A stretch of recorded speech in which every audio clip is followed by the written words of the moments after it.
At my son's wedding, the bride ordered the planner to seat me in the kitchen, not the main dining room, the actual catering kitchen next to the industrial dishwashers. She smiled and told me I would feel more comfortable there away from her high-class guests. I didn't scream, I didn't make a scene, I just took a sip of water, pulled out my phone, and canceled the checks for the band, the open bar, and the venue while they were still dancing. She wanted me in the back fine. But the checkbook stays with me. My name is Beatrice Washington. I am 68 years old, a retired hospital administrator, and this is the story of how I taught my son and his new wife a lesson in respect that cost them $185,000. Before we continue, please leave a comment telling us where you are watching from and subscribe to the Never Too Old channel. We are creating a community of people who know that our best chapters can happen at any age. Now back to the story. The Grand Oakhaven Hotel smelled of expensive lilies and old money. It was the kind of place where the walls were paneled in mahogany and the chandeliers cost more than most people's houses. I walked through the double doors wearing a custom navy silk gown that I had flown in from New York. I felt good. I felt proud. I was the mother of the groom, and I had paid for every single crystal glass and linen napkin in that room.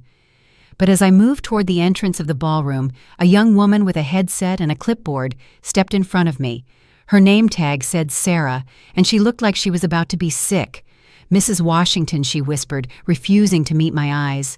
"I am so sorry, but there has been a change to the seating chart." I smiled, adjusting my pearl clutch. "A change?" "That is fine, Sarah. Put me wherever you need to." I assumed she meant a different table near the front. "Maybe they moved me to sit with the officiant." Sarah bit her lip. "The bride, Mrs. Vandermerit." She gave specific instructions. "Please follow me." She didn't lead me into the ballroom. She led me away from the music down a service corridor lined with linoleum. The air grew hotter. The smell of expensive perfume was replaced by the smell of steamed shrimp and industrial sanitizer. Sarah stopped at a swinging metal door marked "No Entry." She pushed it open. Inside was the catering kitchen. It was loud, chaotic, and steamy. Waiters were rushing past with trays of hors d'oeuvres.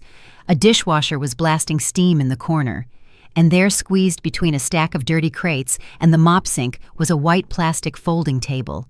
It wobbled on the uneven floor. There was one chair, a paper plate, and a handwritten card that said, "Groom's Extended Family." I stood there, my silk dress brushing against a grease trap. I looked at Sarah. She looked ready to cry. Then the door behind us swung open again. Tiffany walked in. My new daughter-in-law looked like a vision in a $20,000 Vera Wang dress that I had paid for. She looked around the dirty kitchen and smiled a sweet, poisonous smile. "Oh, good, you found your spot," she said, her voice dripping with fake concern. "Beatrice, listen. My parents invited the governor and some very important investors from the club. We just didn't want you to feel out of place." She gestured vaguely at my dark skin, then at the kitchen surroundings. "You know how it is. People like you are usually more comfortable back of house, right? Less pressure to use the right fork. Plus it is quieter here. You can just relax." She waited for me to explode. She wanted me to be the angry black woman she had complained about to her friends. She wanted a scene so she could play the victim. I looked at the plastic table. I looked at the dishwasher. I looked at the girl who was wearing a diamond necklace that used to belong to my mother. I felt a coldness spread through my chest. It wasn't sadness. It was the icy clarity of a woman who managed a 1,000-bed hospital during a crisis. I touched the pearls around my neck. $10,000 of South Sea pearls. I looked Tiffany dead in the eye and smiled, a real genuine smile. "You are absolutely right, Tiffany," I said, my voice smooth as glass. "I would hate to ruin the aesthetic of your reception. This spot is perfect." Tiffany blinked, confused by my submission. She expected a fight. When she didn't get one, she looked bored. "Great. Glad you know your place. Enjoy the shrimp." She turned on her heel and swept out of the kitchen, leaving me standing next to the garbage cans. Sarah, the wedding planner, looked at me with horror. "Mrs. Washington, this is inhumane. I can bring a table into the hallway. I can—" "No, Sarah," I said, sitting down on the plastic chair. It creaked under my weight. "This is exactly where I need to be." I sat there in the steam and the noise. I watched a waiter scrape leftover salmon into a bin 3 feet away from me. Tiffany thought she had put me in a prison. She didn't realize she had put me in a command center. Because in America, the person who signs the checks is the person who owns the room. And I was the client on every single contract. I pulled my phone out of my clutch. It was 7:15 p.m. The reception was just starting. I opened my contact list and found the number for the band leader, then the florist, then the catering manager. I smiled at a waiter rushing by with a tray of champagne I had paid for. "Enjoy it while it lasts," I whispered to myself, because the show is about to be canceled. I sat on that wobbling plastic chair and watched the parade of luxury pass me by. A waiter in a white tuxedo jacket hurried past, carrying a silver tray of lobster thermidor. The smell of butter and expensive cognac filled the humid kitchen air, momentarily masking the scent of the garbage bin next to my elbow. I knew exactly how much that lobster cost. $45 a plate for 300 guests. I knew because I was the one who wrote the check. Before I tell you what I heard next, please make sure you are subscribed to the channel. We are building a space here for those of us who have lived long enough to know that silence is often louder than screaming. My mind drifted back to 6 months ago. I was sitting at the antique desk in my study, the same desk where I had managed hospital budgets for 20 years. My checkbook was open. Marcus sat across from me, his head hanging low, staring at the Persian rug. He looked like a little boy who had broken a window, not a 32-year-old man about to get married. "Mom, please," he had begged, his voice cracking. "Tiffany has always dreamed of the Grand Oakhaven. It has to be perfect. Her parents, they're going through a rough patch. They cannot contribute much. A rough patch." That was a polite way of saying Cynthia Vandermeer had gambled away their liquidity in Atlantic City. I knew it. Marcus knew it. But I looked at my son, the boy I had raised alone after his father passed, and I wanted him to be happy. So I did it. I sold the hospital stocks I had been accumulating since 1984. 40 years of double shifts, missed holidays, and saving every penny. I liquidated $185,000, but I had insisted on one thing. One tiny, crucial detail that Tiffany was too busy looking at flower arrangements to notice. "I will pay for it, Marcus," I had said, picking up my fountain pen. "But my name goes on the contracts. I am the client. Not you. Not Tiffany. Me." I signed every single agreement. The venue, the catering, the band, the florist. Legally, I wasn't just the financier. I was the owner of the event. Back in the kitchen, the steam from the dishwasher hissed, pulling me out of my memory. I looked around my surroundings. This was my reward for 40 years of hard work and a 6-figure gift. A seat next to the mop bucket. The disrespect burned in my throat like acid, but my face remained calm. I reached into my beaded clutch and pulled out my phone. I was going to text Marcus one last chance. I was going to ask him if he really thought this was okay. If he was really going to let his mother sit in the trash while he cut a cake I paid for. My thumb hovered over the screen. Then I heard it. Click, clack, click, clack. The sharp, unmistakable sound of cheap stilettos hitting the linoleum floor. It was coming from the staff restroom just a few feet away from my table. The door was slightly ajar, propped open by a cleaning cart. I froze. I knew those footsteps. And then I heard the voice. It was raspy, loud, and familiar. It was Cynthia Vandermeer, Tiffany's mother. And she was laughing. I pressed my back against the cold metal of a supply cabinet, holding my breath. The smell of industrial bleach was strong here, but it could not mask the scent of Cynthia's cheap, heavy perfume drifting through the cracked door of the staff restroom. I held my phone out steady as a surgeon's hand and pressed the record button. "Is the old black woman behaving herself?" Cynthia asked, her voice echoing off the tiled walls. I heard the sound of a zipper and the rustle of fabric. "She is sitting right where I put her," Tiffany replied, and I could hear the smirk in her voice. "Right next to the trash. She thinks she is being a martyr for family unity. It is pathetic, honestly." "Good," Cynthia said. "Did the check clear? We need to be sure before you cut the cake." "It cleared this morning," Tiffany said. $185,000 fully deposited. We are safe."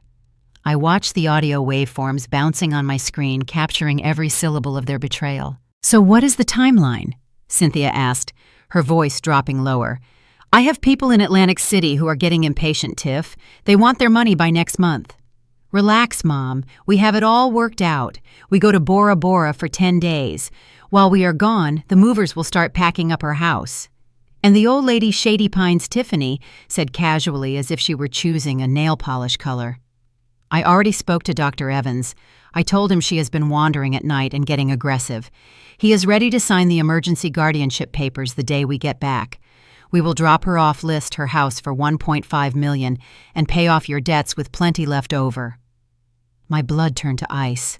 Shady Pines was a state-funded warehouse for the forgotten. I had inspected it once during my career. It smelled of urine and despair. They wanted to put me there. Me. A woman who read the Wall Street Journal every morning and managed a multi-million-dollar portfolio. "But what about Marcus?" Cynthia asked. "Won't he have a problem with you locking up his mommy?" Tiffany laughed, a cold, sharp sound that pierced right through the door. "Please. Marcus is a spineless idiot. Why do you think I married him? He does whatever I tell him. I will cry a little. Tell him it is for her own safety and he will sign whatever I put in front of him. He is too stupid to ask questions." That was it. The final nail. They didn't just want my money, they wanted my life, my dignity, and they held my son in absolute contempt. I stopped the recording. I saved the file to the cloud, then emailed a copy to myself. I walked back to my plastic table in the kitchen. My hands were steady, my breathing was even. But the mother who had walked into this building was gone. In her place sat a woman who had just declared war. I picked up my phone again. I didn't call Marcus. I didn't call the police. Not yet. I scrolled to a contact saved as Keisha, attorney at law, my niece. The shark in a suit who specialized in forensic accounting and contract law. I pressed call. She answered on the first ring. "Keisha," I said, my voice flat and hard. "Initiate the Omega Protocol. We are canceling everything." "Aunt B." Keisha's voice was sharp professional, cutting through the background noise of the kitchen. "Are you okay? Why are you whispering?" "I am fine, Keisha," I said, keeping my eyes fixed on the swinging doors where waiters were still rushing out with trays of expensive hors d'oeuvres. "But I need you to listen to me very carefully. Do you have the vendor contracts in front of you?" I heard the sound of typing on the other end. Keisha was always prepared. She had digital copies of every financial document I had signed in the last decade. "Yes, I have them," she said. "The wedding folder. What do you need?" "I need you to exercise the immediate termination clauses. All of them. Right now." There was a pause. Silence stretched over the line, heavy and stunned. "Aunt B, the wedding is happening right now. I can hear the music in the background. If we cancel now, you forfeit the deposits. We are talking about tens of thousands of dollars. I don't care about the deposits, Keisha. I want you to call the venue manager. His name is Mr. Henderson. Tell him the client that is me, Beatrice Washington, is exercising her right to halt all services immediately due to a material breach of trust. Then call the band leader, then the florist, then the catering company." But Aunt B. Keisha started her lawyer brain trying to make sense of the chaos. "Are you sure you have the legal standing to do this while the event is in progress? They might sue for damages." "I signed the checks, Keisha," I said, my voice rising just enough to be heard over the clatter of silverware. "Read the contract. Paragraph 4, Section B. The client retains the sole right to modify or terminate services at any time prior to the conclusion of the event. I am the client. Not Marcus. Not Tiffany. Me." I heard pages rustling on the other end. "You are right," Keisha murmured. "You are the sole signatory. You own this party. Aunt B, what did they do to you? They put me in the kitchen, Keisha, next to the garbage, and they are planning to put me in a home next week."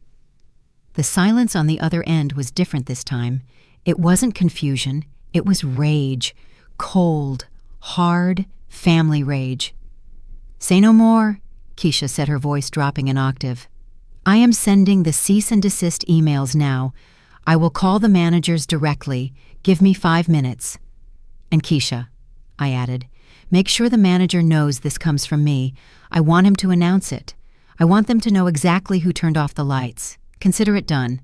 I am looking at the termination email draft now. Sending in 3, 2, 1. Sent. I hung up the phone. My heart was pounding a slow, heavy drum against my ribs. I looked around the kitchen one last time. The steam, the noise, the disrespect. It all felt distant now, like I was watching it from a great height. I stood up. My knees popped slightly, a reminder of my age, but my spine was straight. I walked over to the industrial sink in the corner. There was a small, grimy tap used for filling mop buckets. I grabbed a clean water glass from a passing tray. The waiter looked too terrified to stop me and filled it from the tap. The water was lukewarm. I took a sip. It tasted like victory. "It is time," I whispered to the empty room. I smoothed the silk of my dress, checked my reflection in the back of a spoon, and turned toward the swinging doors. The show was about to begin. Inside the ballroom, the atmosphere was thick with the scent of white roses and expensive perfume. 300 guests sat at round tables covered in silver silk, waiting for the main event. My son Marcus stood in the center of the dance floor, looking handsome in his tuxedo, but small somehow, like a prop in someone else's play. Beside him, Tiffany glowed under the crystal chandeliers. She held her head high, the diamond tiara catching the light soaking in the adoration of her parents' wealthy friends. She looked like a queen who had just secured her kingdom. The master of ceremonies, a man with a deep baritone voice that cost $500 an hour, stepped up to the microphone. "Ladies and gentlemen, please welcome, for the very first time as husband and wife, Mr. and Mrs. Marcus Washington for their first dance." Applause rippled through the room. It was polite, restrained, the kind of applause you hear at a golf tournament. Tiffany beamed, placing her hand on Marcus's shoulder. She nodded regally to the band leader, a signal that demanded not requested the music to begin. The conductor, a renowned musician from New Orleans, whom I had personally booked 6 months ago, raised his baton. The 12-piece orchestra readied their instruments.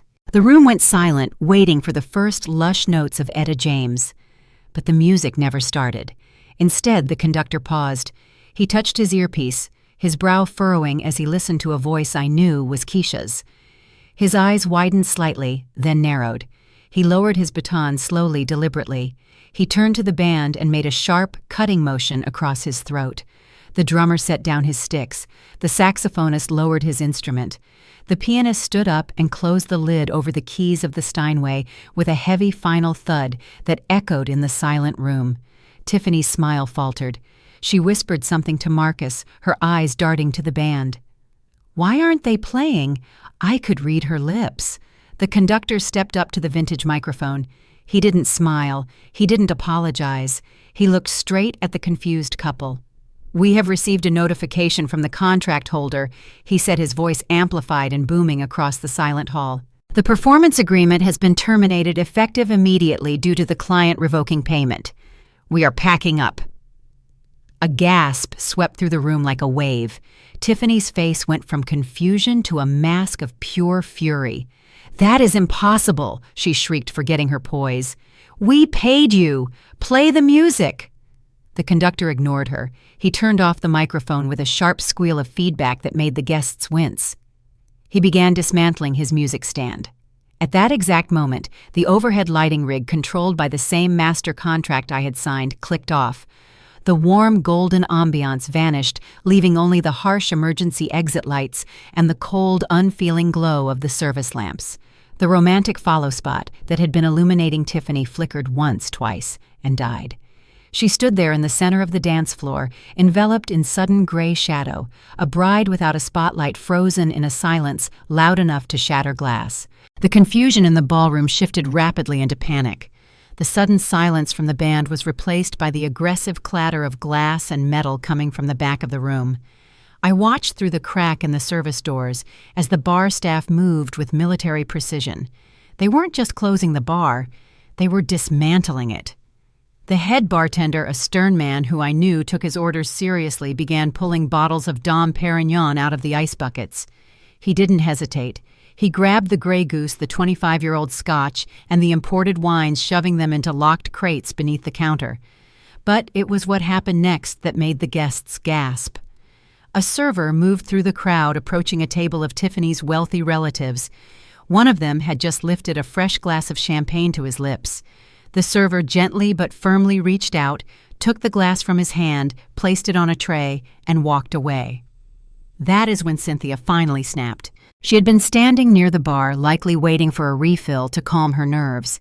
When the bartender snapped a heavy padlock onto the liquor cabinet right in front of her face, she slammed her hand down on the granite counter. "Excuse me!" she shrieked, her voice echoing off the vaulted ceilings. "What do you think you are doing? Open that back up immediately. This is a celebration." "I am sorry, ma'am," the bartender said, his voice flat. "The bar is closed. Do you know who I am?" Cynthia screamed, her face turning a blotchy red. "I am the mother of the bride. I demand you pour me a drink right now." He didn't even look at her. He just dumped a bucket of ice into the sink and walked away. At the same time, the catering team launched their assault on the buffet. The smell of prime rib and lobster thermidor was thick in the air, and a line of hungry guests had already formed. But before anyone could pick up a plate, the servers rolled heavy metal carts in front of the food stations. Silver domes were slammed down over the steaming trays. Heating lamps were unplugged, their warm orange glow fading into darkness. One guest, a man in an ill-fitting suit, tried to reach around a waiter to grab a crab leg. The waiter pulled the entire platter away, leaving the man grabbing at empty air. It was efficient. It was brutal. It was exactly what I had ordered. "Where is the manager?" Cynthia was screaming now, marching toward the center of the room like a bull in a china shop. "I want the manager out here right now. Someone is going to get fired for this." She got her wish. Mr. Henderson, the venue manager, walked onto the dance floor. He was a tall man with impeccable posture and a face that suffered no fools. He walked right past a sobbing Tiffany and a hyperventilating Cynthia. He didn't use a microphone. He didn't need one. He projected his voice into the stunned silence of the room. "Ladies and gentlemen," he announced, his tone as cold as the ice melting in the sinks. "I apologize for the inconvenience. However, we have received a direct stop work order."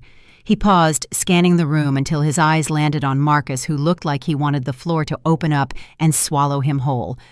"All services for this event, including food, beverage, and entertainment, have been canceled effective immediately by the contract holder, Mrs. Beatrice Washington." A murmur of shock swept through the crowd like a physical wave. "Beatrice. My mother." Why, Mr. Henderson clasped his hands behind his back and delivered the final blow. "Per the client's strict instructions, the kitchen is closed. However, we have placed pitchers of tap water on the side tables for your hydration.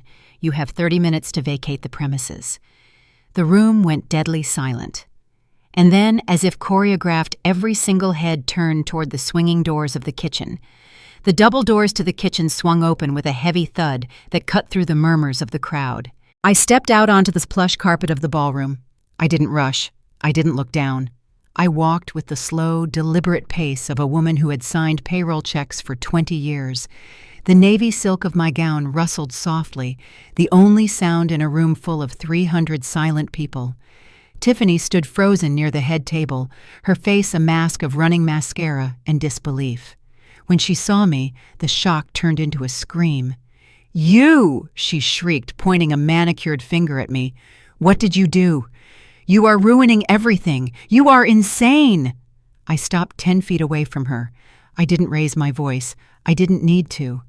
In a silent room, a whisper carries further than a shout. "I am not insane, Tiffany," I said, my voice steady and cool. "I am just frugal. You canceled the food. You canceled the bar," she yelled, her chest heaving. "How could you embarrass me like this? You are supposed to be sitting in the back." "Exactly," I replied, and I let a small, cold smile touch my lips. "You made it very clear that my place was in the kitchen next to the garbage and the mop bucket. You told me I would be more comfortable there." I took a step closer, letting my gaze sweep over her parents, over Cynthia, who was clutching her empty glass like a lifeline. And I had a realization while I was sitting there. I continued. "People who are relegated to the service entrance do not pay for 5-tiered cakes and Dom Perignon. If I am not good enough to sit at a table I paid for, then I am certainly not foolish enough to keep paying for it." "You can't do this," Cynthia shouted from the sidelines. "We have a contract." "I have a contract," I corrected her, not even turning my head. "And I just exercised the cancellation clause. The check has been stopped. The vendors have been released. This party is over." I turned my back on them. It felt lighter than it had in years. I began walking toward the exit, my heels clicking on the parquet floor. "Mom, wait!"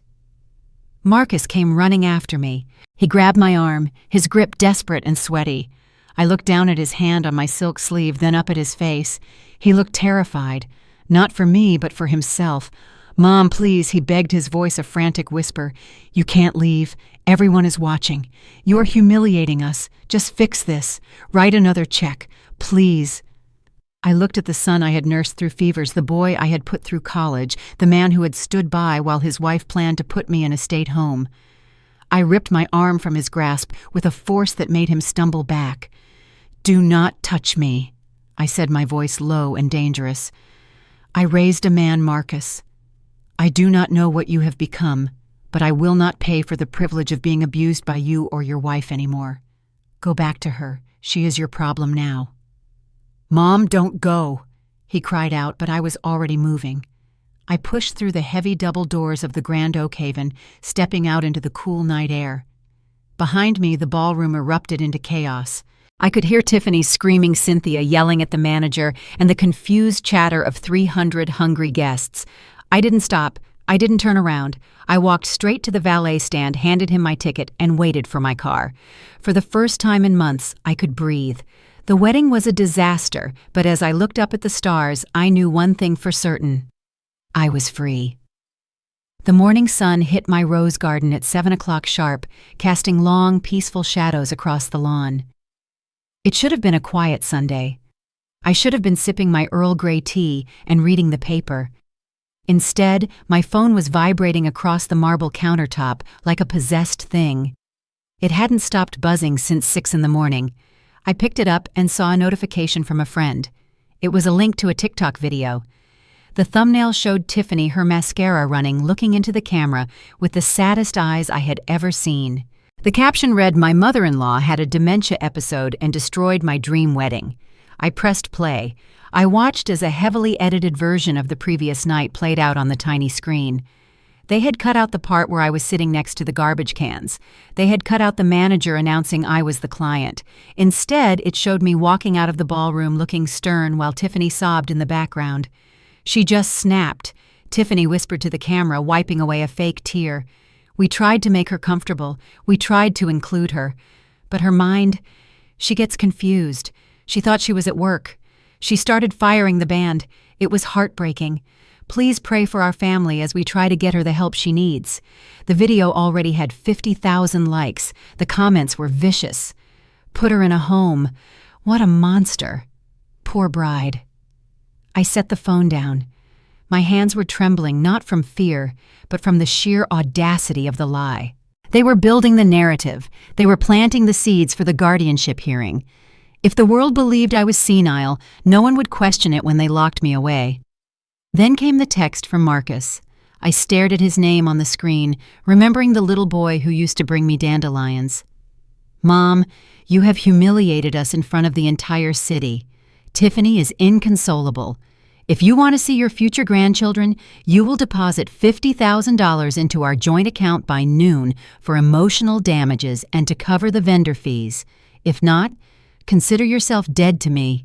$50,000. The price of a mother's love, apparently." Then the landline rang. It was Mrs. Gable from the church committee. I let it go to voicemail. "Beatrice," she said, her voice dripping with poisonous sympathy. "I saw the video. I had no idea your condition had advanced so far. Do you need me to bring over some casserole or perhaps call a nurse?" I unplugged the landline. I turned off my cell phone. I sat in the silence of my kitchen, surrounded by the expensive appliances I had bought with my own hard-earned money, and realized that my family had declared total war. A sharp knock at the front door made me jump. I glanced at the security monitor. It wasn't the police. It wasn't Marcus. It was Keisha. I opened the door. My niece didn't hug me. She didn't ask how I was feeling. She walked right past me into the study, carrying a thick leather briefcase that looked heavy enough to break a toe. Her face was grim, her jaw set tight. Aunt B, she said, slamming the briefcase onto my desk. Forget about the TikTok video. Forget about Marcus and his threats. That is just noise. She opened the case and pulled out a stack of documents marked with red flags. We have a much bigger problem than a canceled wedding, she said, her voice low and dangerous. I ran your credit report this morning. Aunt B, someone took out a $400,000 home equity line of credit on your vacation house in Martha's Vineyard, and the money is already gone. I stared at the paperwork spread across my mahogany desk. The numbers blurred together, but the sum was unmistakable. $400,000.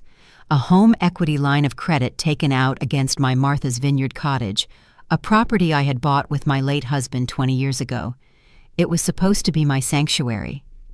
Now it was a crime scene. Keisha pointed to a signature at the bottom of the loan application. It looked like mine. It had the same loop on the B, the same sharp cross on the T. But I knew I hadn't signed it. Look at the date, Keisha said, tapping the paper with her manicured fingernail. July 12th. Where were you on July 12th? Aunt B, I closed my eyes thinking back. July 12th. I was in Chicago for a medical conference. I have the plane tickets to prove it. Exactly, Keisha said. You were 500 miles away when this document was notarized in a bank branch 3 blocks from Marcus's apartment. She flipped the page to show the bank transfer records. The money didn't stay in the account long. Within 24 hours of the loan being approved, the entire amount was wire transferred to a corporate entity called Vandermerit Consulting, LLC. Vandermerit Consulting. I asked the name tasting sour in my mouth. Tiffany's mother has a consulting firm. Keisha let out a short, humorless laugh. She pulled another sheet from her briefcase. It is a shell company, Aunt B, registered to a P.O. box in Delaware. But look where the money went from there. She laid out a series of transaction reports. The trail was messy, but Keisha had followed it like a bloodhound. Atlantic City, Las Vegas, an offshore account in the Cayman Islands known for processing online gambling debts. Cynthia Vandermerit isn't a consultant, Keisha said, her voice dropping to a whisper. She is a whale, a losing whale. She owes 3 casinos a combined total of $380,000. This loan. It didn't go to wedding flowers or a honeymoon. It went to pay off loan sharks and casino markers. I felt a wave of nausea. My son, my Marcus. He hadn't just been manipulated into asking for money. He had walked into a bank, impersonated me, or hired someone who looked like me, forged my signature, and stolen nearly $500,000 of equity from his own mother to pay for his mother-in-law's gambling addiction. This is wire fraud, Keisha said, her lawyer voice cutting through my shock. Bank fraud, identity theft, forgery, these are federal crimes, Aunt B. We are talking about 10 to 20 years in prison. She looked at me, her eyes softening for the first time. Marcus is listed as the co-applicant. His signature is right next to the fake one. He is in this up to his neck. I looked at my son's signature. It was shaky, hesitant, unlike the bold script he used on birthday cards. He knew he was committing a crime, and he did it anyway. He chose them. He chose the liars and the gamblers over the woman who birthed him. I took a deep breath. The air in the study felt thin. Keisha, I said, my voice steady and cold. Do not protect him. Do not hide this. If he was old enough to sign his name on a felony indictment, he is old enough to wear the handcuffs. We are not just fighting a guardianship petition anymore, are we? No, I replied, picking up the fraudulent loan document. We are fighting a criminal enterprise, and I am done being the victim. File the police report. The knock on my front door came at 10 in the morning on Tuesday. It wasn't the polite rap of a delivery driver or the hesitant knock of a neighbor returning a dish. It was the heavy, authoritative pounding of the law. I looked at the security monitor. 2 uniformed police officers and a woman in a beige blazer stood on my porch. A squad car was parked in my driveway, lights off, but presence undeniable. I tightened the belt of my cashmere cardigan, smoothed my hair, and opened the door. I did not chain it. I did not hide. I stood in the doorway, blocking their view with nothing but my presence. Mrs. Beatrice Washington, the female officer asked, her hand resting near her belt. "I am she," I replied, my diction precise. "May I help you, officers?" The woman in the beige blazer stepped forward. She looked tired, holding a clipboard like a shield. "Mrs. Washington, I am Sarah Jenkins from Adult Protective Services. We received an emergency petition for temporary guardianship filed by a Tiffany Vandermerit and Marcus Washington.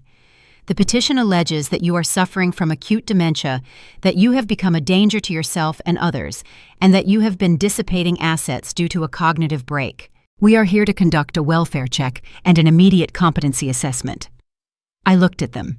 They expected a confused old woman in a stained nightgown. They expected a house in disarray. They expected the monster Tiffany had painted on social media. Instead, they saw a woman whose foyer floors shone like glass and who smelled of lavender soap. "I see," I said, stepping back and opening the door wide. "Well, we certainly cannot conduct a competency hearing on the porch. The neighbors might talk. Please come in. Mind the Persian rug in the hallway. It is an antique." The officers exchanged a confused glance. This wasn't in their script. They walked in looking around my immaculate living room.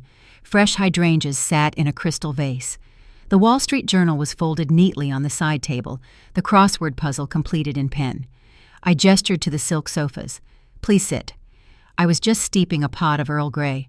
"Miss Jenkins, do you take milk or lemon?" "Ms." Jenkins blinked, stunned. Milk, please." I poured the tea with a hand that was as steady as a rock.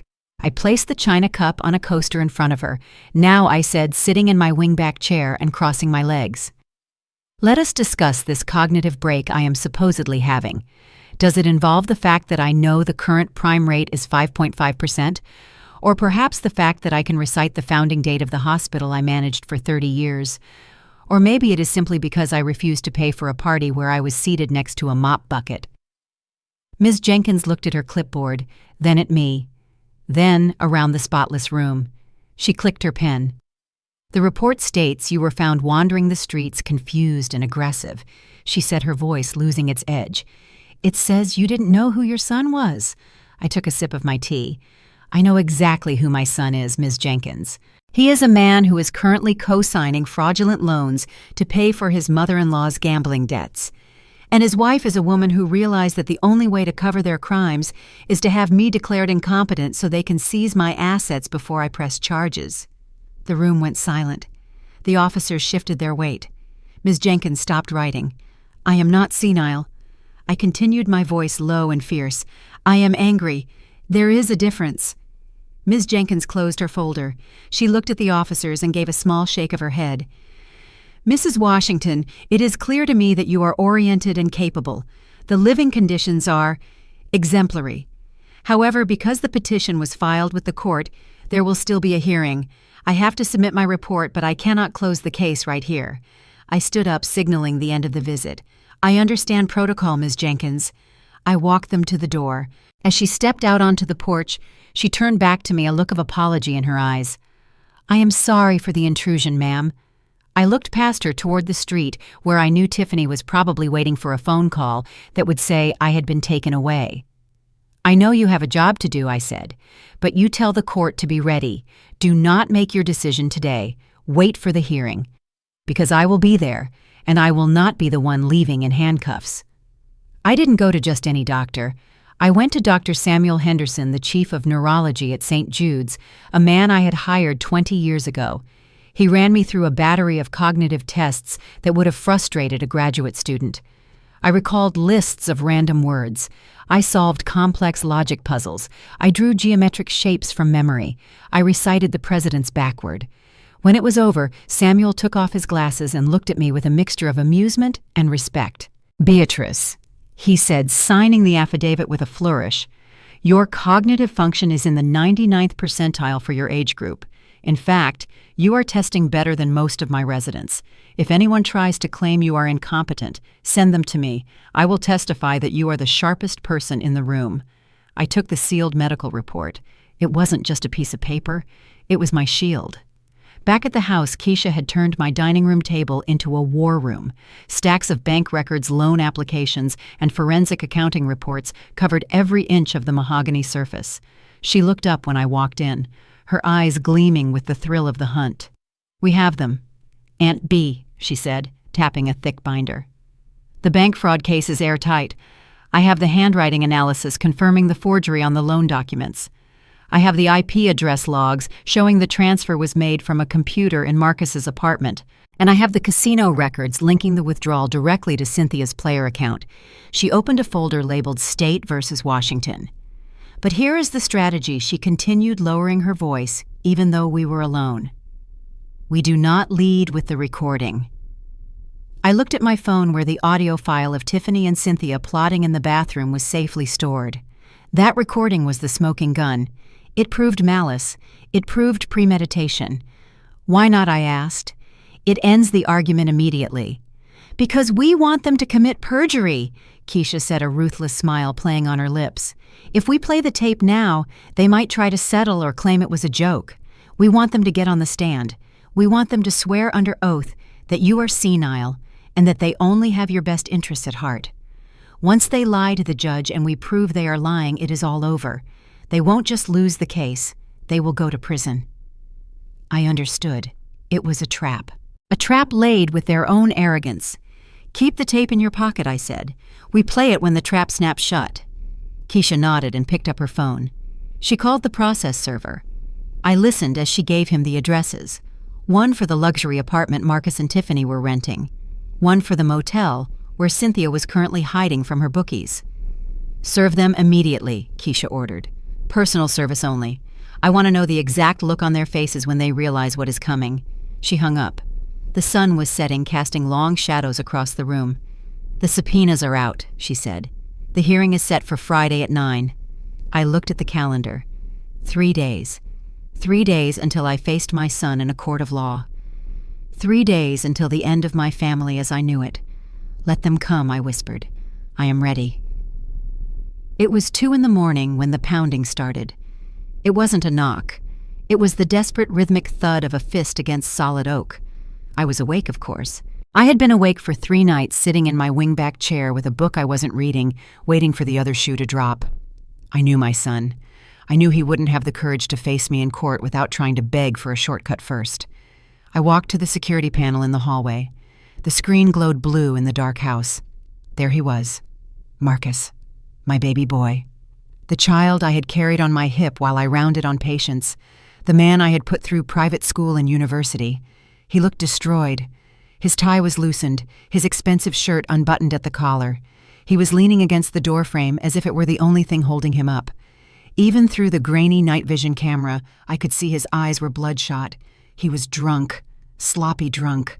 Mom, he slurred, slamming his hand against the wood again. Mom, I know you are in there. Open the door, please. I didn't unlock the deadbolt. I pressed the intercom button. My voice came out calm, detached, like I was speaking to a stranger who had lost his way. Go home, Marcus. You are drunk. No. Mom, listen, he pleaded, pressing his face close to the camera lens. His breath fogged up the glass. I just need you to sign the papers, just the temporary ones.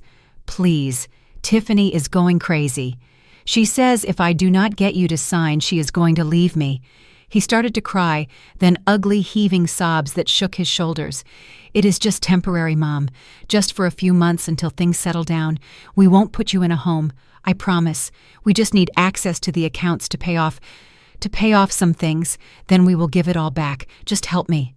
I just want some peace. I watched him beg. He was asking me to sign away my freedom, my hard-earned money, my dignity, just so he could have a quiet night with his wife. He wasn't worried about my health. He wasn't worried about justice. He was worried about his own comfort. He was willing to sacrifice his mother to silence his wife. I moved the camera joystick, panning the view away from my weeping son and toward the driveway. I wanted to see how he got here. There it was, his Range Rover idling at the gate. And in the passenger seat sat Tiffany. She wasn't crying. She wasn't wringing her hands in distress. The interior light of the car was on, and she was inspecting her manicure in the visor mirror. She looked bored. She looked like a predator waiting for her pet to bring back the kill.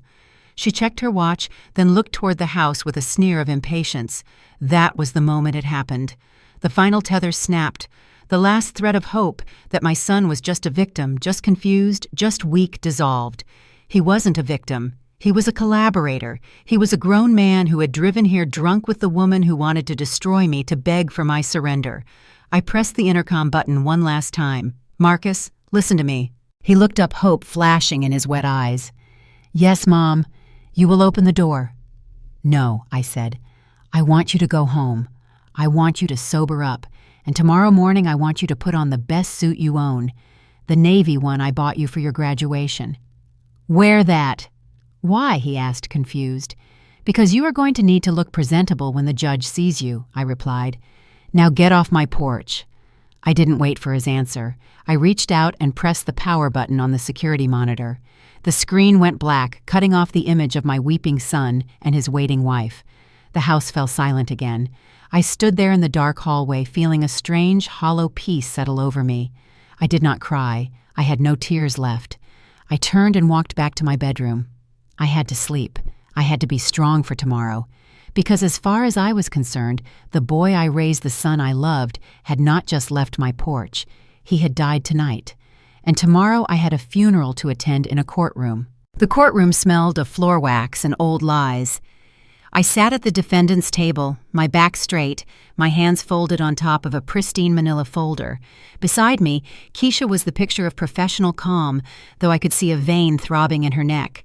Across the aisle, my family, or what was left of it, had staged a masterpiece of deception. Tiffany had traded her designer flash for a modest, high-necked gray dress that made her look like a grieving Puritan.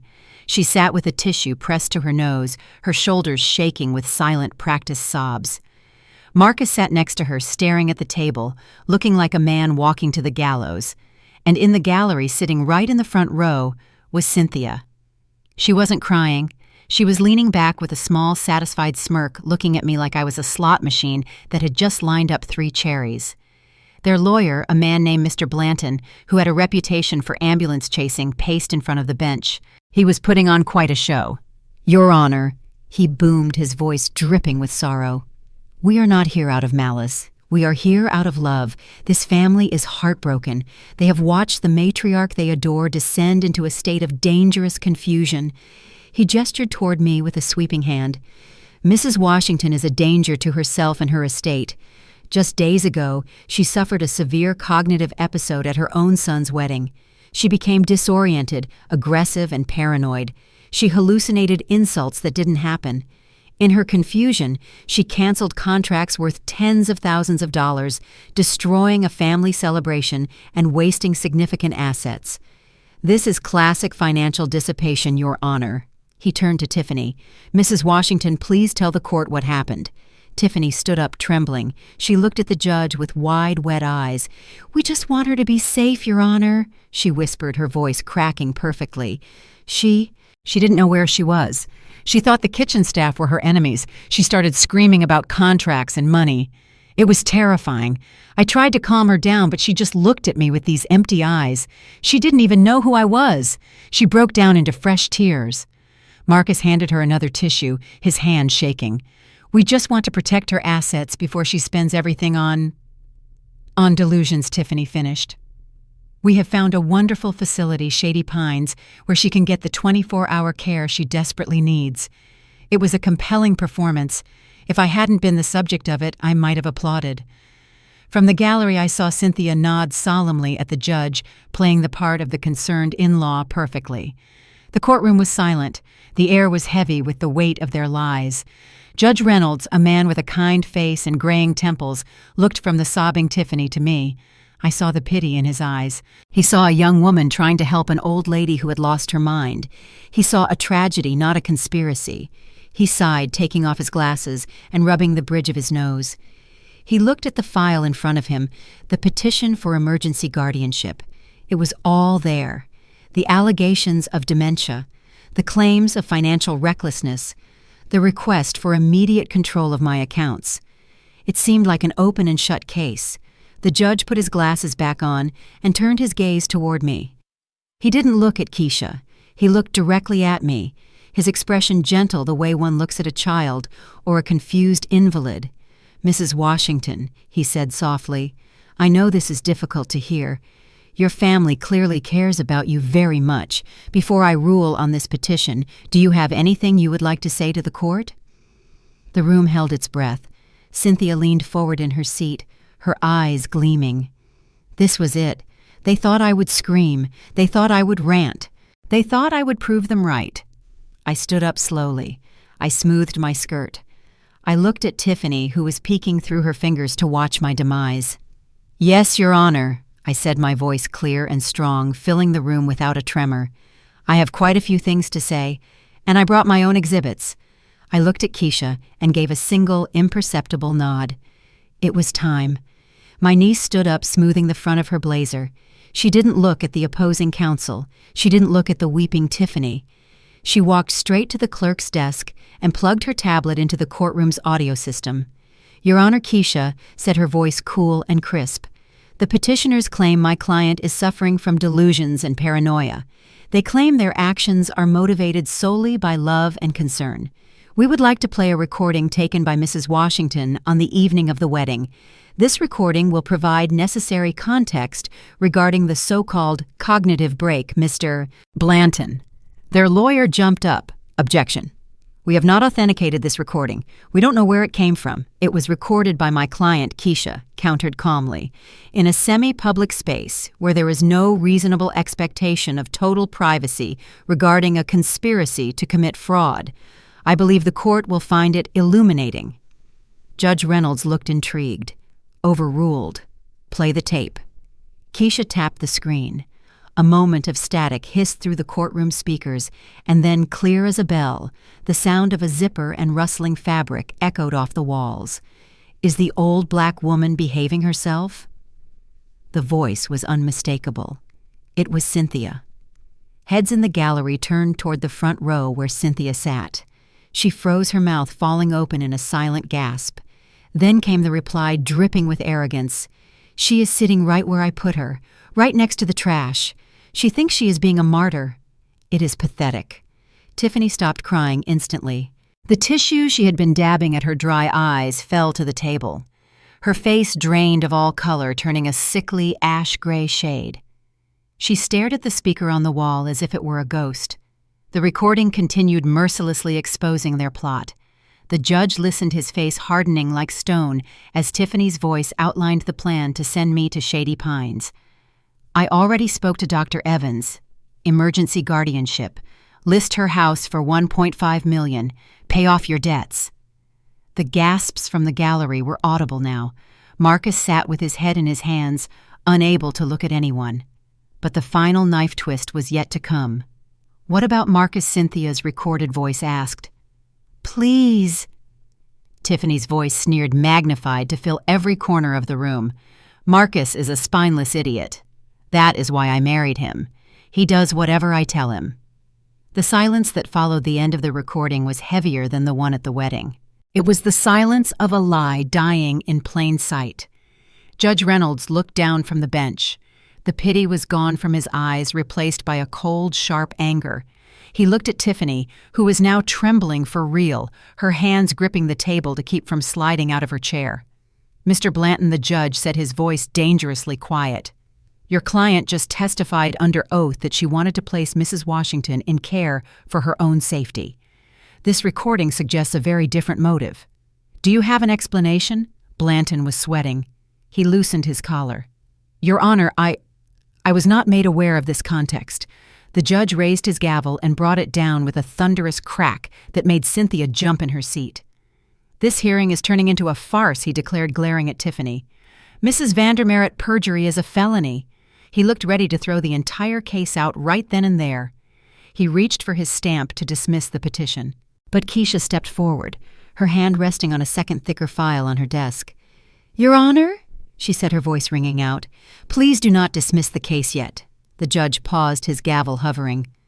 "Why not, Counselor? I have heard enough to deny this guardianship immediately." "Because, Your Honor," Keisha said, picking up the file and turning to look directly at Marcus. "That recording proves malice. It proves intent, but it doesn't prove the theft. The recording is just the motive. This file, this is the crime, and we aren't finished yet." Keisha walked to the exhibit table with the stride of an executioner. She picked up the second file, the heavy one, and handed copies to the bailiff. "Your Honor," she said, her voice filling the stunned courtroom, "the petitioners have argued that Mrs. Washington is fiscally irresponsible. They claim they need control of her assets to protect her, but the evidence suggests that the only person Mrs. Washington needs protection from is sitting at the plaintiff's table." She pointed a remote at the courtroom monitor. A document appeared on the screen. It was a home equity line of credit application for $400,000 against my Martha's Vineyard property. At the bottom was a signature that looked remarkably like mine. "This loan was taken out 3 months ago," Keisha explained. "The bank notarized it based on the presence of Marcus Washington, who vouched for the identity of the woman signing it. However, on that specific date, my client was in Chicago giving a keynote speech at a medical conference. We have the flight manifests and hotel receipts to prove it." The judge leaned forward, squinting at the screen. He looked from the signature to Marcus, who had turned a sickly shade of green. "But where did the money go?" Keisha asked rhetorically. She clicked the remote again. A flowchart appeared, complex and damning. It showed the money leaving the bank and entering a business account for Vandermerit Consulting. And from there, she continued, the funds were not used for business. They were not used for health care. They were wire transferred in 10 separate transactions to settle outstanding debts at 3 major casinos in Atlantic City and 1 in Las Vegas. The courtroom gasped. I looked at Cynthia in the gallery. She was no longer smirking. She was gripping the bench in front of her, her knuckles white, looking for the nearest exit. "This was never about dementia. Your Honor," Keisha concluded, slamming the file shut. "This was a coordinated scheme to defraud a senior citizen. They forged her signature to steal her equity. They paid off gambling debts. And when the money ran out, they filed this guardianship petition not to help her, but to silence her. They wanted to lock her away so she would never find out they had already robbed her blind." Judge Reynolds looked at the financial records. He looked at the forged signature. Then he looked at Marcus, who was trembling so violently his chair was rattling against the floor. Mr. Washington, the judge, asked, his voice shaking with suppressed rage, "Did you co-sign this loan?" Marcus opened his mouth, but no sound came out. He looked at Tiffany. She turned her head away, refusing to meet his eyes. He looked at me. I offered him nothing but a stone-faced stare. I, Marcus stammered, putting his head in his hands. "That is enough," the judge barked. He didn't wait for a confession. He didn't ask for a rebuttal from their lawyer, who had actually taken a step away from his own clients. The judge grabbed his gavel. He didn't just tap it, he slammed it down with finality.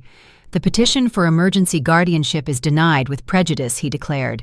"There is absolutely no evidence of incapacity on the part of Mrs. Washington.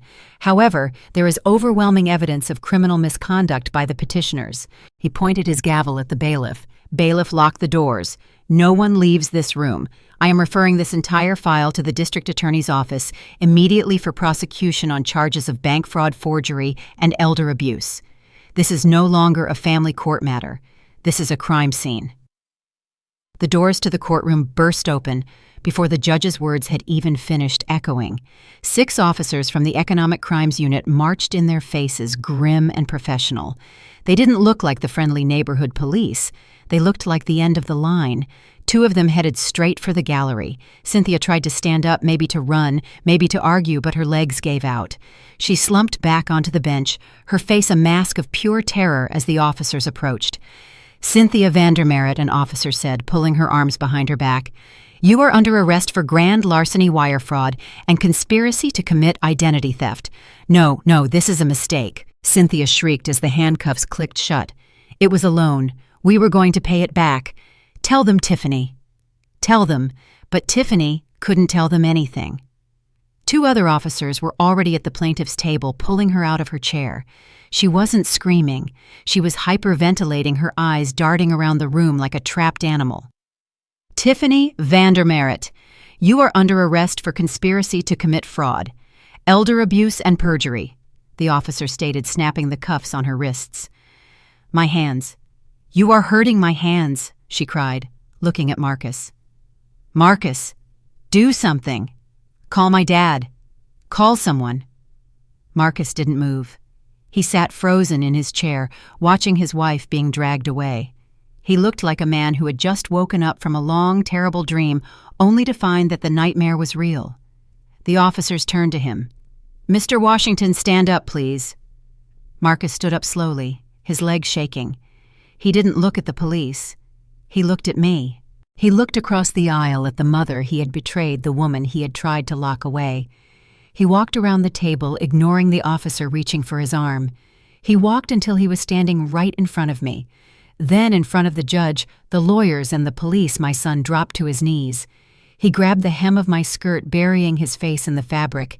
He was sobbing deep, guttural sounds of a man who has lost everything. "Mom, please," he choked out. "I am sorry. I am so sorry. They made me do it. I didn't want to. I was scared. Please, Mom. Tell them. Tell them to stop. I am your son. You can't let them take me." I looked down at him. I looked at the top of his head, remembering how I used to comb his hair before church. I remembered the boy who cried when his goldfish died. I remembered the young man I was so proud of at his graduation. But then I remembered the drunk man on my porch at 2 a.m. I remembered the signature on the loan document. I remembered the silence when his wife called me a senile old woman. The courtroom was silent save for his sobbing. The police paused, waiting for my reaction. They knew I was the victim. They knew I held the power. If I asked for leniency, if I said it was a misunderstanding, maybe they would go easy on him. I felt a tear slide down my cheek, hot and fast. It was the last tear I would ever shed for Marcus Washington. I placed my hand on his head just for a second. It felt familiar. It felt like goodbye. I withdrew my hand and stood up. I looked down at the man kneeling on the floor, a man who had chosen his path. I looked him in the eye. "Marcus, look at me," I said, my voice cutting through his sobs like a scalpel. "Look at your mother." He lifted his tear-streaked face. He looked like a child again, the little boy who used to run to me when he scraped his knee. But he wasn't a child. He was 32 years old. Mom, tell them he begged, reaching for my hand again. "Tell them I didn't mean to hurt you. I will pay it back, I swear. Just tell them to let me go." I stepped back, putting just enough distance between us so he couldn't touch me. The officer hesitated, looking from me to Marcus, waiting to see if the victim would turn into the savior. It was a role I had played my entire life. I had saved him from bad grades. I had saved him from credit card debt in college. I had saved him from his own bad decisions over and over again. But not today. "Officer," I said, turning my gaze to the detective holding the handcuffs. "Do your job." Marcus gasped, a sound of pure betrayal. "Mom!" "No."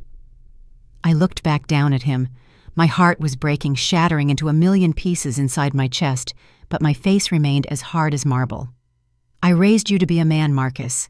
I taught you the difference between right and wrong. I gave you an education. I gave you a home. I gave you a life most people only dream of. And what did you do with it?" I pointed to the table where the forged loan documents still lay. "You took a pen. You signed your name next to a lie. You stole $400,000 from the woman who gave you life, all to impress a wife who calls you a spineless idiot behind your back and a mother-in-law who sees you as an ATM." "I didn't know how to say no to them," he cried. "Then you should have learned," I replied coldly. "You are an adult. You signed the papers. You spent the money. Now you will take the responsibility." I leaned down just close enough so only he could hear the finality in my voice. "I will not sue you in civil court, Marcus. That is my final gift to you. I will not strip you of the few pennies you might have left after this is over. But hear me clearly. I will not post your bail. I will not pay for your lawyer. And I will not visit you in prison. Mom, please, don't do this." "The Bank of Beatrice is closed," I said, straightening up and smoothing my jacket. "Permanently. You wanted to be the head of your own household. You wanted to make big decisions. Congratulations. You are on your own." I nodded to the officers. "Take him." 2 officers hauled Marcus to his feet. He screamed my name, thrashing against their grip, but I didn't flinch. I watched as they dragged him toward the side door, where Tiffany and Cynthia had already vanished. His cries echoed in the high ceilings of the courtroom, getting fainter and fainter until the heavy door slammed shut, sealing him away. The silence that rushed back into the room was deafening. Keisha placed a hand on my arm, her touch light and questioning. "Aunt B," she whispered, "are you okay?" I took a deep breath, inhaling the scent of floor wax and justice. I adjusted my sunglasses, sliding them onto my face to hide the one tear that had managed to escape. "I am better than okay, Keisha," I said, turning toward the exit. "I am done." I walked down the center aisle of the courtroom, my head held high. I could feel the eyes of the judge, the bailiff, and the few spectators burning into my back. They probably thought I was cold. They probably thought I was heartless. Let them think what they want. I pushed open the double doors and stepped out into the hallway. I didn't look back at the empty defendant's table. I didn't look back at the closed door where my son had disappeared. I walked straight toward the elevators, ready to step into the rest of my life. 6 months later, the city looked different from the window of Le Bernardin. The sunlight sparkled off the glasses of San Pellegrino sitting on our crisp white tablecloth. I picked up a fork, savoring the perfectly seared scallop in front of me. Across the table, Keisha was scrolling through her tablet, a small, satisfied smile playing on her lips. "So the verdict came down on Cynthia yesterday," she said, not looking up. 10 years, no parole for at least 7. The judge called her a predatory menace to society. Apparently, the casinos weren't too happy about being dragged into a federal investigation either. They are suing her civilly for the rest of what she owes. She will be paying them back until she dies in prison. I nodded, taking a sip of water. "And Tiffany?" 3 years, Keisha replied. "She is currently working in the laundry facility at the State Correctional Center."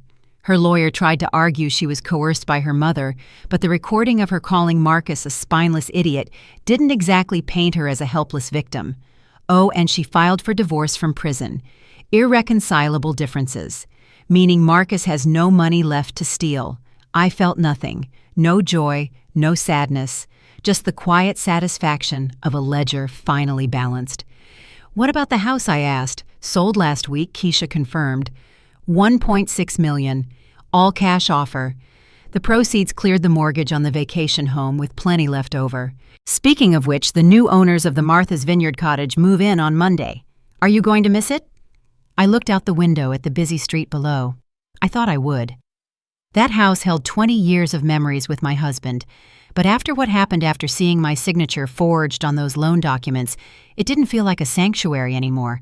It felt like a crime scene. Selling it was like cutting off a gangrenous limb. Painful, but necessary for survival. "No," I said. "I won't miss it. I am using the money to book a cruise. Around the world. 4 months. Just me and the ocean." Keisha smiled. "You deserve it, Aunt B. You really do." We finished our lunch in comfortable silence. The waiter brought the check, placing it in the center of the table. I reached for it, but Keisha beat me to it. "My treat," she said firmly. "You paid for the lawsuit. I pay for the scallops." I didn't argue. When I got home that evening, the mailbox was full. Bills, flyers, magazines. And one envelope that stood out. It was plain white with a return address stamped in red ink. State Correctional Facility. I recognized the handwriting immediately. It was shaky, smaller than before, but unmistakably Marcus's. I stood in my driveway holding the letter. The sun was setting, painting the sky in shades of purple and orange. I could open it. I could read his apologies, his excuses, his begging. I could let him back into my head, even just for a moment. I could let the guilt creep back in. I walked over to the fire pit in the backyard, the one Marcus had built for me 5 years ago on Mother's Day. It felt like a lifetime ago. I took a lighter from my pocket and flicked it open. The flame danced in the evening breeze. I held the corner of the envelope to the fire. The paper caught quickly, curling and blackening. I watched as the red ink of the return address turned to ash. I watched as my son's handwriting disappeared into smoke. I dropped the burning letter into the pit and watched until it was nothing but gray dust. I didn't feel cruel. I didn't feel cold. I felt light. I dusted off my hands and walked back toward the house. My bags were packed upstairs. My passport was on the counter. The world was waiting, and for the first time in 30 years, I didn't have to answer to anyone but myself. I used the remaining money from the wedding cancellation, plus the settlement from the bank's negligence lawsuit, to start something that actually mattered. The Beatrice Washington Nursing Scholarship Fund. It wasn't just a tax write-off, it was a lifeline. Every year I select 5 young women from underprivileged backgrounds, women who remind me of myself 40 years ago, and I pay their tuition in full. I attend their graduations. I cheer for them when they walk across the stage. I look into their eyes and see ambition, gratitude, and strength. They call me Mama B. They send me cards on Mother's Day. They are not my blood, but they are my legacy. And unlike my own son, they have never once asked me for a cent they didn't earn. Sometimes late at night, I think about Marcus. I wonder if he thinks about me while he sits in his cell. I wonder if he regrets the choices he made, or if he still blames me for his downfall. But then I remember the look on his face when he signed that loan document, the ease with which he stole from me, and the wondering stops. I learned a hard lesson at 68 years old. Blood does not make a family. Respect does, loyalty does, love does. And love isn't about letting people walk all over you. Love is about having enough self-respect to walk away when you are being mistreated. I lost a son, yes, but I gained something far more valuable. I gained my life back. I gained my dignity. And I gained the peace of knowing that I will never again sit in a kitchen while someone else spends my money. So that is my story. I would love to hear what you think. Was I too harsh on Marcus? Should a mother forgive her son no matter what, even if he tries to destroy her?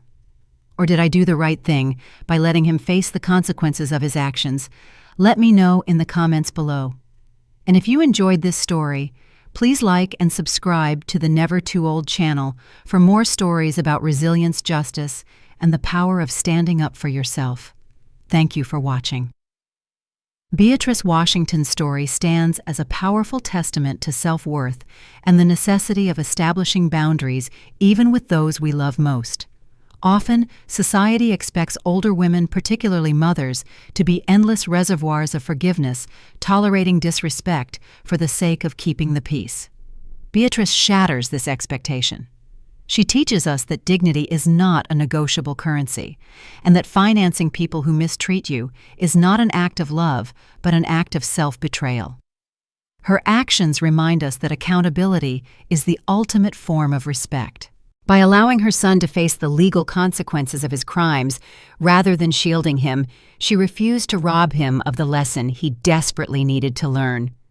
Moreover, her ability to pivot from personal tragedy to philanthropy, turning the money meant for a toxic wedding into a scholarship for future nurses, demonstrates that our legacy is defined by how we rise after we fall. Ultimately, Beatrice proves that peace may be expensive, but it is worth every penny, and it is never too late to rewrite your ending on your own terms. If this story inspired you to stand up for your own dignity, please like this video, subscribe to the Never Too Old channel, and share your own story of resilience in the comments below.